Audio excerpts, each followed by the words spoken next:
ধীরে ধীরে ঝিলের পাড় দিয়ে নেমে বেশ কিছুটা গিয়ে ডুব দেয়, কিন্তু কি হলো? মালতী এখনো উঠে আসছে না কেন? বেশ অনেকক্ষণ তো হয়ে গেল। এতক্ষণ তো জলের নিচে থাকা সম্ভব নয়। তবে কি না না, মালতী আমার সাঁতার জানা মেয়ে, ও ডুববে কি করে?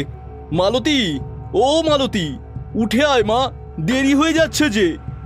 ভূপেন বাবুর ডাকেও মালতীর কোনো সাড়া মিলল না।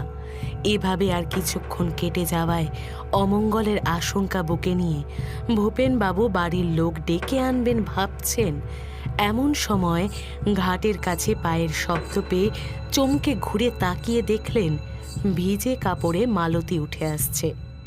এই তো মা, তুই এসেছিস? এতক্ষণ জলের তলায় কি করছিলি? এতবার করে ডাকলাম তোকে।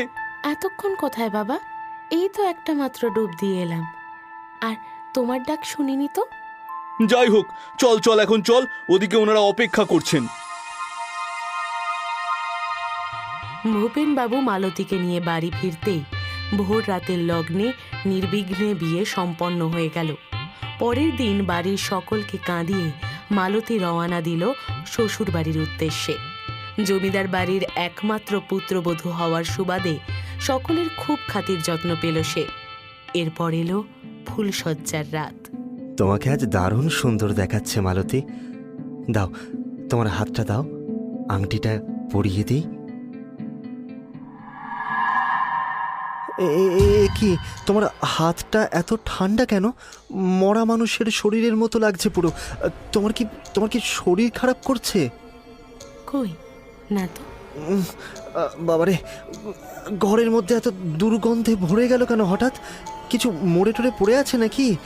বাড়ির চাকরগুলো একটাও কাজের না। দাঁড়াও, জানলাটা খুলে দিই, তাতে যদি একটু গন্ধটা যায়। মহেন্দ্র ঘরের পশ্চিম দিকের জানালাটা খুলতেই এক ঝলক ঝোড়ো হাওয়া ঘরের মধ্যে প্রবেশ করে গন্ধটাকে আরও তীব্র করে তোলে। এরই মধ্যে মহেন্দ্র পেছন ফিরে মালতীর দিকে তাকাতেই ভয়ে তার শির দাঁড়াবে শীতল স্রোত নেমে যায়। তার সামনে বিছানায় এখন যে বসে আছে সে তার সুন্দরী স্ত্রী মালতী নয়, বরং অন্য কেউ।